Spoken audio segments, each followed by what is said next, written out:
Hey, good morning, everybody. This is Robin Ayub from the Localization Fireside Chat, and welcome to another episode. Today, we're recording episode number 88, and I want to welcome Jason Yarusi to our podcast this morning. Jason, welcome to the channel. We are taking a different approach to this call. Normally, on this podcast, we talk a lot about the specifications around language, details around how we use AI in the language translation, etc. But this channel is generally audience is a language related. So we've got a bunch of audience who's interested in languages and the topic around languages. And what I thought we talk about today, which it's near and dear to my heart, and it's for you as well, Jason, is public speaking. And so before we dive into the topic, if you don't mind, Jason, for the audience, tell us about yourself a little bit. Sure. Well, Robin, thanks so much for having me. So Jason Yarusi, I live down here just south of Nashville, Tennessee. I was born and raised up in New Jersey. You said we had like kind between your office up there. Lived in New York City for about 11 or 12 years. Took a pretty non-traditional route to where I stand today. I had some losses in my formative years, which really set a lot of doubt right in my mind about what was possible. A lot of friends around me passed away I wasn't in a war zone. I wasn't in these parts. It just happenstance of just the world, right? So went to college not with much direction and got a degree in business just by having to forced to get a degree, and didn't have any interest to go into the business world. So I left and moved into New York City and just started working in bars and restaurants. And that was not really a fulfilling role, right? I felt lost, and I felt like I didn't have much direction in my life. And working in bars for a couple of years, one night I was just mad at the world, right? Because I didn't have, the success that I was thinking of, or just saw friends, moving on in their life, growing, starting families or getting married, or working jobs that they were moving up a corporate ladder. And I was riding home my bike from a bar at 3 a.m. that I was working at, and I got hit by a car, right? And I got hit by a car on a bike and thrown in the air. And next thing I know, I'm getting pulled out of the street, taken to the hospital. And a day later, out of the hospital with some, broken bones, a pin in my wrist, and some stitches. And my mind is only thinking about getting back to the job that I despise, because I needed to figure out how to make money to make rent, right? And so I had this moment of pause and this moment of clear conscience, where I said, well, that is the craziest thought. You have constantly hated where you are, and now you have this life event happen, and now all my thoughts are is getting back to this job. So I made a pact myself that I was like, okay, if I'm going to do this and just go back to that job, I have to be okay with what comes next. So if I'm going to live a chaotic life, I have to be fine with the chaotic results, or start doing something different, right? Start changing the path you're on. And it wasn't a magical thing overnight, but I slowly started to make small changes, right? So stop staying out late, stop drinking, get up at an earlier pace, start to have an exercise routine, start to, read some books and start to explore, start to learn, right? And little by little, lo and behold, things started to change. So I went from working in bars and restaurants to opening a bar, opening a brewery, before moving to New Jersey to grow a construction business here in New Jersey, a family construction business, before moving into real estate. And in 2013, I moved in the real estate field, started to focus on buying apartment complexes. And I've brought now a little over $350 million of real estate down here in the Southeast that are apartment buildings that have accomplished about 3,500 units to date as we stand. Well, wow, what a journey you've been on, Jason. It has been interesting for sure. It's just you remind me, like, sometimes people realize things without, having to go through life-changing events. But in your case, you had to go through a life-changing events, and we all had to go through some of us had to go through this. And you reminded me when you said you had a car accident and got hit by a car and you ended up at a hospital. And my life-changing event, it was almost similar to yours. I was born and raised in the civil war in Lebanon, in Beirut, back in the days. Wow. And the trigger event for me to decide to leave the country, I was a young man, I think just approaching 20 years old. And I had a teller job at a bank, and I was leaving the bank and going back home. And it was in the middle of a bombardment kind of thing. So last thing I remember is the rocket landed behind my car. I was on the highway running away from all of it. No way. And ended up crashing the car in a building, and ended up breaking two rib bones. Ended up at a hospital. After that, I said, There's got to be a better way to do this life. Mm. So I end up leaving the country. But you get those moments in life, and unfortunately, as a human, I think you can relate to that. Is that you either do it on your own and you figure out without having those life changing events. Right. Sometimes those life changing events pushes you into those directions. You know, And I saw that in your story there. yeah, so many times, like, for yours, it's something that was an exterior, right, that came upon you, right? And for me, it was a lot of internal conflict that I was creating, right? And so sometimes, like we have things that are outside of our control, right? For me, Mm, it was something that pushed me over. It was like I kept putting the toe in the water and saying, I don't like where I am, but I'll put my toe in the water. It's cold, so I won't drive in. Where it was forced me to jump in and say, and now face it, right? And so yeah. lots of times we realize that we don't like the position we're in, right? But it's so comfortable that it doesn't allow us to prove what we're capable of because we get stuck in the comfort. Even if we're not happy with it, it's easier to be comfortable. And I'm speaking that right now to the audience of this channel. I think, how many people are in places right now who are listeners to this channel that they're questioning where they are. Mm. They're questioning, is this the right thing for me? There's a lot of uncertainty as we go through the technology metamorphosis that we're going through right now, the technology changes that we're going through as an industry. Is there a lot of people out there who are, you know, question it all, and they're going to be thinking about transitioning to something or changing their life, changing the world, or not? Maybe you're happy where you are and you're content and you're succeeding with what you have. But I was just wondering how many people out there that they're questioning what they're doing and if there's a better way to do this better. And what brings me to the next question, which you mentioned in your introduction there, Jason. You said, you started something, you transitioned to something else, construction from, owning and running breweries and bars, etc. That transition, tell us a little bit about, I think this is the biggest question mark in anybody's life, transitioning from one station to another station. Yeah. We're growing at all points, right? The humans are the most complex beings, right? We don't usually have thought and reaction in most breeds, right? And so we're in a part here where our minds are just constantly at work. And whether or not we want change is happening all around us. And most of the time we resist it because we think that change is scary, right? But Mhm. usually in many parts, even if you're happy, you're still going to face change, right? So you have to you don't want to put yourself crazy to constantly ask yourself, and question yourself at every moment. But you have to look at what you're doing and make sure it aligns with where you want to go. And Mhm. many times we don't focus on where we want to go for two reasons. One, we may not know what our goals are, right? We may not know exactly what it is that we want, and so we get lost. Or two, we're having a hard time dealing with the current circumstances, and we're so focused on fires because we can't calm our mind. And one of the best approaches to deal with that is that if you can't focus on where you want to go, focus on what you don't like about what you have now, right? If you can point out, well, I don't like the relationship I'm in, or I don't like, just how I feel, right? I don't like, my friendships or my surroundings or my job, right? Well, okay, so you don't like that. So what's the opposite of what you don't like? And now you can put your focus on what potentially could be the outcome that you're seeking. Yeah, that's right. And yeah, you're absolutely good. I mean, you do something about it. Basically, that's what you're saying. If you don't like what you have, or where you are in life, you can't just keep thinking about it or agonizing about it. Yeah. If it's negative, if it's positive, then there's no question. But if it's negative and you're agonizing about something, do something about it. I think that's where you come in. Just I noticed on your also on your CV and your bio that was shared with me, you have something called Live 100. So tell us a little bit about that. I think this is part of that. After you reach a certain point in your life, correct me if I'm wrong, you want to give back, you want to teach, you want to impart to your audience, your listeners. I know you're a fellow podcaster as well. Yeah, It's good to talk to a fellow podcaster once absolutely. in a while on this channel. I love that. So, talk a little bit about the Live 100 and your experience with that.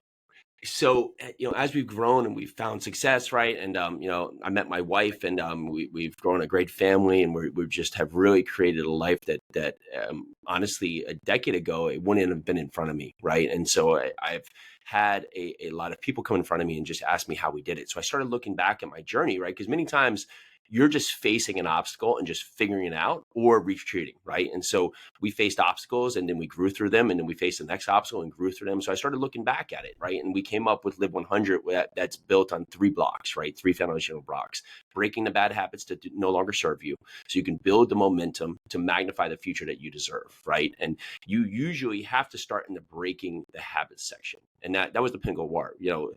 I wasn't being self-aware of how I was showing up. Lots of times when we look at language and words, right, we use words that don't serve the future you, right? We're constantly telling ourselves we can't, we won't, why I can't, I'm not smart enough, I don't know enough, I didn't grow up in enough family, I don't have the right money, I don't have the right tools, I don't have the necessary parts, right? So you have to start being self-aware of how you're showing up, right? And then you have to own it. You say, okay, I'm showing up negative in the moment, right? I'm constantly bringing bad energy to what I want to do.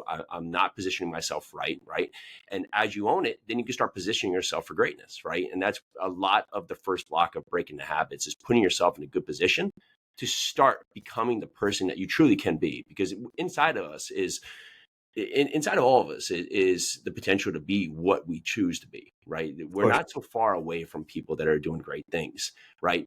They've just made one more step and one more decisive action, and just push forward further than we have, because at the moment we're stuck on something, right? We work with a lot of people that come to us with seemingly an untackable problem, something will never get past, right?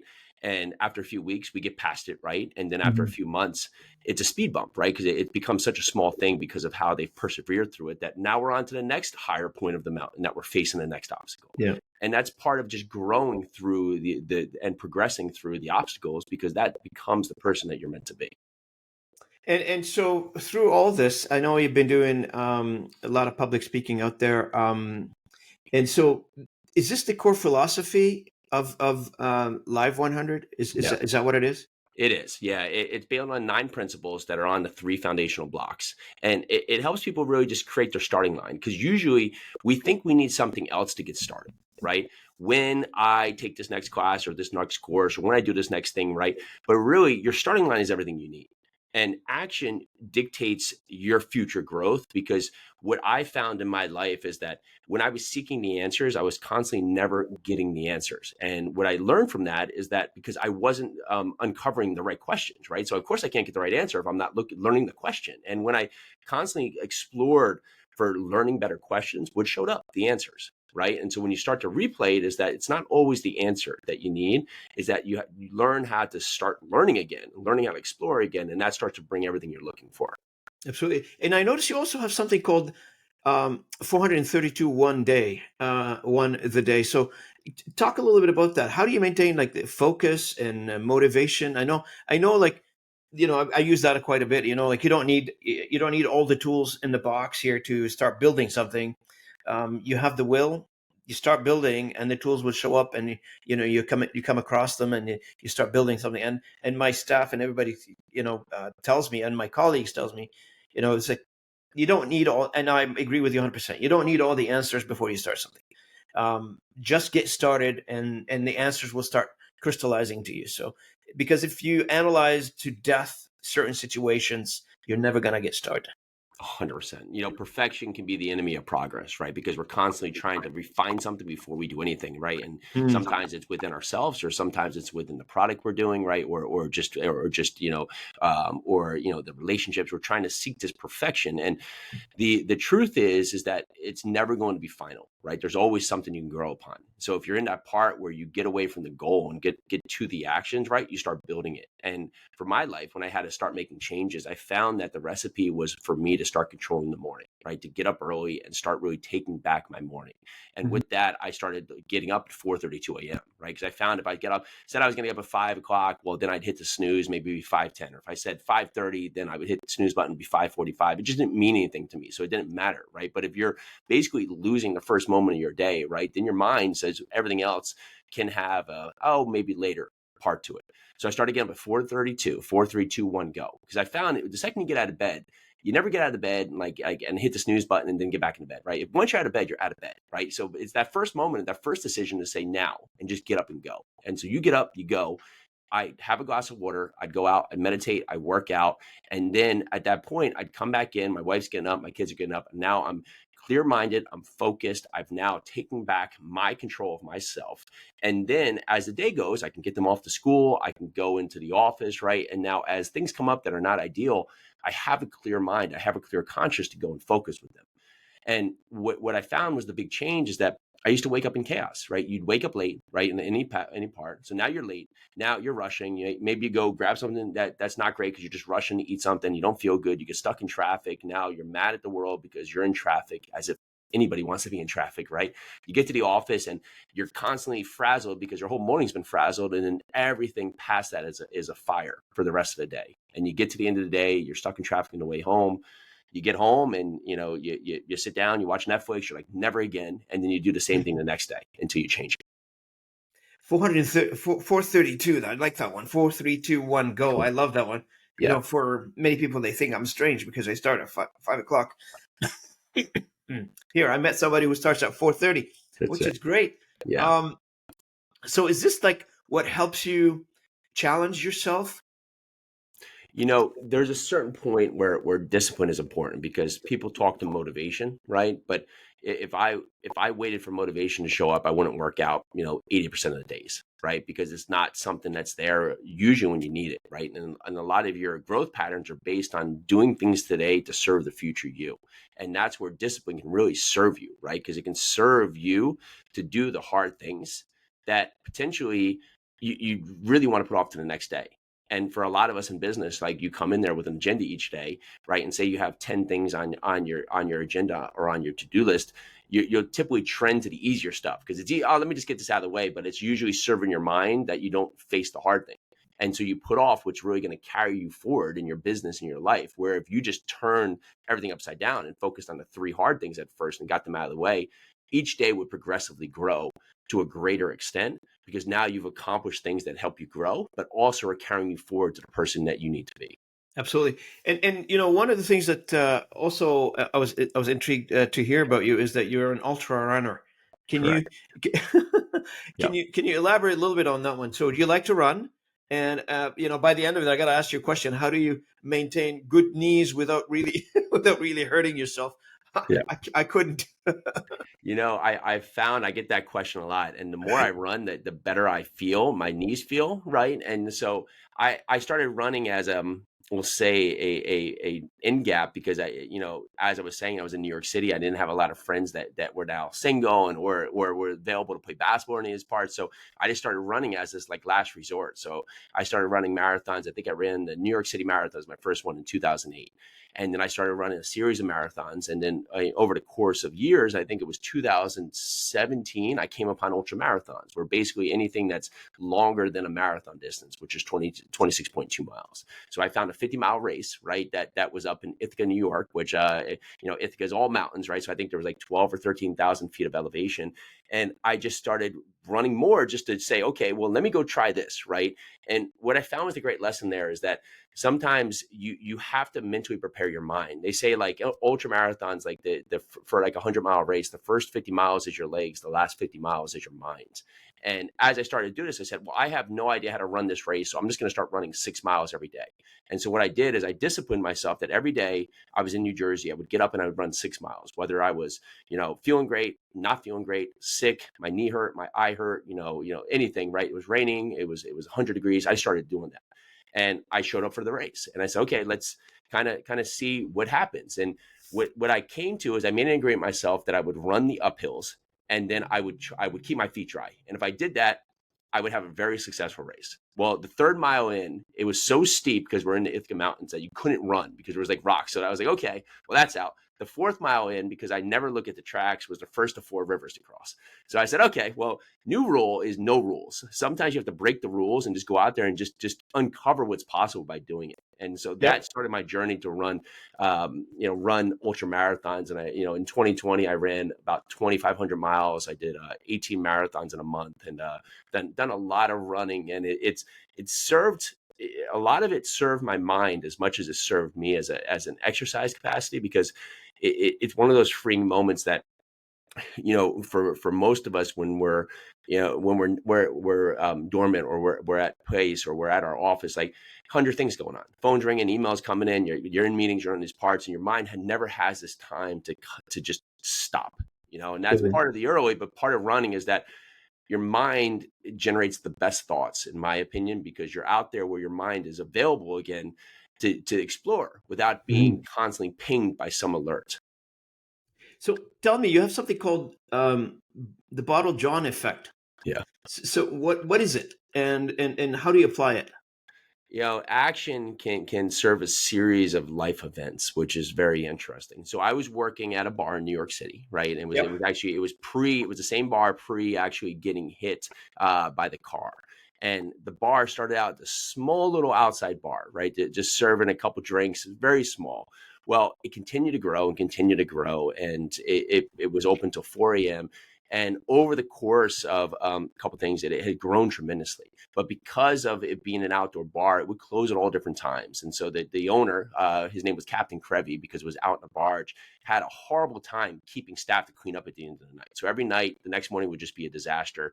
Constantly couldn't keep the staff who would show up at 4 or 5 in the morning to clean up. And one night, this guy walks out and he says, "Hey, listen," to Captain Krevy, "can I just, I'll pick up all the bottles and I'll do the recycling for free." And Captain Krevy, because he'd seen this 15 times again, he said, "Yeah, okay, fine. No problem. Yeah, that's great. Yeah, please." Well, lo and behold, the next day, the guy shows up again. And then the next day, he shows up again. And lo and behold, the guy's name was John. And little by little, this bar grew from a relatively busy bar to the busiest outdoor bar in New York City. That was so busy that we couldn't serve any other beer bottles besides Corona. And we ended up selling the most Corona in the world for 3 consecutive summers for just 4 months compared to any other bar in the world. Well, lo and behold, John just kept showing up each and every day and kept growing. And lo and behold, it was him by himself. Then he had a couple other people. Then he started having a team, because we were bringing in, 2,000 cases on some days of beer, and he would just take it away. And the next day would be perfectly clean. And the next day would happen, and the next day would happen. And his name, we started calling Bottle John, because he would just show up. And it turned out John was a homeless guy, and he was just looking for finding a purpose in life, right? Because he was just lost. He had had some bad circumstances coming on, but we didn't notice when he came out. He just showed up. He was just John, but he ended up being a homeless guy. So fast forward a few years, and I'm in the subway, right, in August, and it's just a miserable time. If you've ever been in New York City in August in the subway, it's just Yeah. it's stifling. There's no parts. So you just want to get in the train, get going, right? And I'm standing there and waiting for the train, and lo and behold, some guy starts walking by me, just dressed to the nines, just dressed so immaculate, and it catches my eye just because, and I look up, and it's Bottle John, and I stop him, and it turns out that Bottle John had grown in such a capacity, because he had this thing where he was homeless, then he started his little business, that he started employing his friends, his family, right, and having them come up, the other people facing things in the street, that he had now helped to serve other bars, that he got himself off the street. He had found a place that he was now up in Upper Manhattan, that he now was able to call home. He now was able to reconnect with his family, right, and he had taken action to get himself off, right. And it just shows, like, the Bottle John effect is that where your starting line is not true to where your finish line is. And it takes you to show up. It takes you to be self-aware of who you are. He was a homeless guy, Mhm. right? But he says, okay, I own it, but I'm not going to stay as that. I'm not going to stay as Bottle John, the homeless guy. I'm Yeah. going to go out there and give it my all. And Absolutely. sometimes that's all it takes, is it takes you to go out there and show up and try something and just put yourself out there, because you can't dictate the future goal. You can't dictate the future result. And No. little John, he's now, I haven't seen him in years, but he changed the course of his life by just taking action. And you know what? You bring up a very good point, because in any business, in any transaction nowadays, people want guarantees upfront. We struggle so much with signing, service agreements and Mhm. contracts, etc. But here's you have an example of an individual who came in doing it for free. Yeah. And I'm not suggesting that everybody does things for free, but the idea would be is to start, do something that is useful for somebody else, and see value in it. They see value in what you're doing, and then turn it into something positive for yourself down the road. Yeah. And it's just amazing to hear these kinds of stories, because I'm sure there's millions of them, people who realize down the road that I got to do something extraordinary to impress somebody, to create something that it is nobody else have thought about doing it. Nobody, I think, New York has like millions of people living in it. I don't think there's many people would volunteer to do something for free for somebody. Maybe they do. I don't know. But in this capacity, this is a great example of not just in what you've experienced, but overall from a life changing events for anybody. You can change the course by bringing value, right? And you can do a lot of things. Like you can go out there and bring value in a lot of places. You can go and bring value in your church. You can go, bring value at a homeless shelter. And it doesn't always have to be a trade-off for money. And sometimes we get so caught in the trade-off for money. And now we're not saying, give everything away and, go work for No, you're free for right. every part. But it's that sometimes you have to break the mold instead of just saying, hey, before I do this, I need this, right? You can show your value and then prove that you're worth 10 times more, because Mhm. we work with a lot of entrepreneurs who are frustrated because people don't believe in them, and they don't believe I can do it. And I say, well, have you done it before? And they say, well, no, I haven't. I say, well, okay, is it fair to say that you're asking someone to believe that you can do something you've never done before? Well, no. Well, okay. So what does it matter? If you believe it, that's what matters, right? That Yep. matters first and foremost. So go out there and take action, because sometimes we're looking for belief in people that have a hard time believing in themselves, right? If I'm looking to start a business and I'm going to talk to my Uncle John, who's worked for the same company for 30 years, well, he's going to say that's risky. That's that's a horrible idea, right? Because he's never done it himself. So Yeah. and are they doing it because they want to hurt you? No, they're not. They're doing it because they care about you, or they care about you, that they don't want to see you hurt, because to them it seems like a risky proposition. But for you to go out there and prove to yourself is what matters, not to have the proof or the belief of others. So, Jason, let's talk a little bit about your public speaking, and I guess that's the intent of our conversations. I'd like to get to know a little bit more about your public speaking engagements, events, how you hold them, where you hold them, Sure. how do people reach out to you if they're interested? What are the major topics besides self empowerments and encouraging and motivating people you talk about or you cover? Yeah, sure. So I Live 100. You can go over to jasonyarusi.com. We do live events. I also go in and speak to groups. I speak to small businesses, and I also do coaching for groups and individuals. And we work on really leadership, discipline, and perseverance. Right. We go through the two parts. Right. The Live 100 approach of the three building blocks and the 9 principles, and then we work on a thing I call Akado. Akado is a Greek word for 100. Right. I always looked at I had this bulldog, and this bulldog survived 15 years, where they usually last to 8 or 9. And he just was, through all the life events, what I had is I had the constant, which was my bulldog, right? And Mhm. so, we went apart, and I opened a restaurant in New York City, and my dad out of nowhere found this like a statue of a bulldog, right? And so it looked like this Greek statue of a bulldog, and this dog was always living life to 100. So I came up with the word avocado based on a Greek statue, right? Greek, the number 100 is Akado. And Akado, the acronym, it serves to the words of energize, knowledge, awaken, transform, and optimize. And that speaks to you today. You have to put energy within yourself to just step up to the plate, right? That lots of times we stay dormant, right? Because we're scared of the approach. You have to energize, but then you have to be knowledgeable about the opportunities that are in front of you. And then that's going to awaken you to the potential that could be possible out there, to allow you to transform into the person that you truly can become. And then you start that transformation, you can optimize the results that you're having, right? Because lots of times as we grow through the world right now, is that we're constantly looking for something else, but you have everything you want. You just have to refine what you're doing. So how do people engage with you on these types of events? So let's Sure. say companies, associations, organizations, they like what they hear today, and how do they book you? Yeah, so you can go to jasonyarusi.com. There's a form there. There's a contact form right there. You can put that in there. Our Okay. team will get We'll back to put you and that get on the the best website framework. on our screen here as well as we do the edit here after the call. Awesome. Yeah.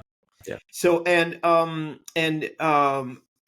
geographical location, any does it matter where people are? You travel. No. I'm assuming. Yeah, so we've done North America, Europe, right? So those are our two formats that we've traveled to so far. I'm in Nashville, a major airport, so we've been pretty proactive to be able to And you go. do online stuff? Do you do like I virtual? do. Yeah, yeah. For a lot of groups and individuals, I'll set up virtual events, even some speaking. It's been more in person lately, but back when we were into lockdown, there was more online parts. So we do both, right? And so we do set them up as well.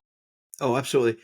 No, so before we wrap it up, Jason, I is there anything else that I have not yet tackled in our conversation?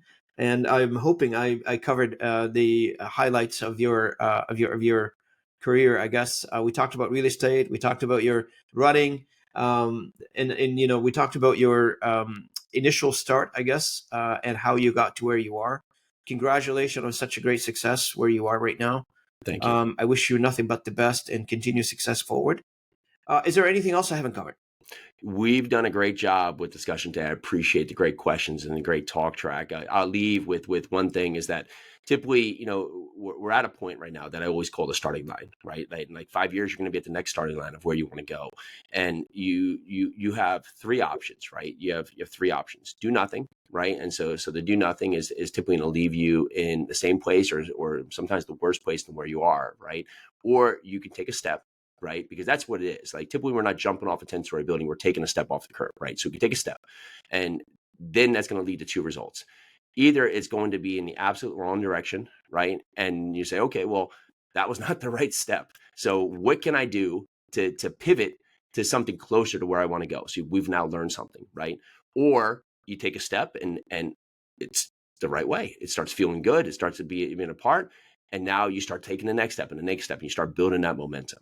So that leaves with the audience today is that if you're thinking about doing something, the worst case you can do is you try nothing and you're going to get nothing, right? Do But if you nothing. go take a step, it doesn't have to be something that you're going to put yourself out there. You're going to go, dive off a cliff. You can take one step and learn a lot about where you want to go. That can give you the feedback to understand where you should take the next step to. Absolutely, and I 100% concur with you. We are in industry where most of our people that works in our industry are working remotely, working from home.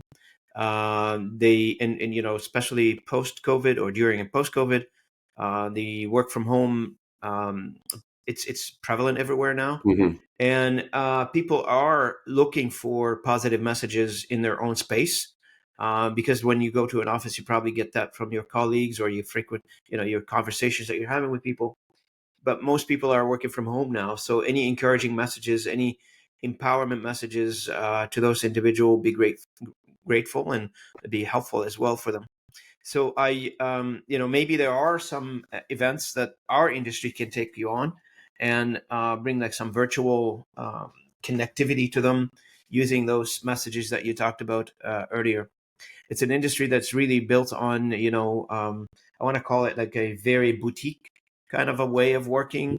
There are, obviously large organization in our industry, but the majority of companies are very small, tiny to individual level kind of thing. So, and those are individuals require, and they work independently, they work alone, and those individuals require some of those messages that you're talking about. So, I really want to thank you, Jason, for joining me today. I really appreciate it. It's been awesome to have that first conversation with you. Hopefully, first in many to come. Hopefully, we'll get you back on the show here to continue our dialogue. Still there, Jason? I think I'm losing you, Oh, Jason. shoot. So I believe that wraps it up for today, and I thank you everybody for joining me. We had a bit of a technical issue here with Jason, but that's okay. It's the life of recording podcasts using internet, and the subject of internet is pretty broad in terms of availability and connectivity, etc. So don't get me started on that. So I want to thank you all for listening in. Again, I apologize for the disconnect that we had with Jason, but we'll catch up with you guys later. In the meantime, if you don't mind liking and sharing this content, I really appreciate it. Thank you so much.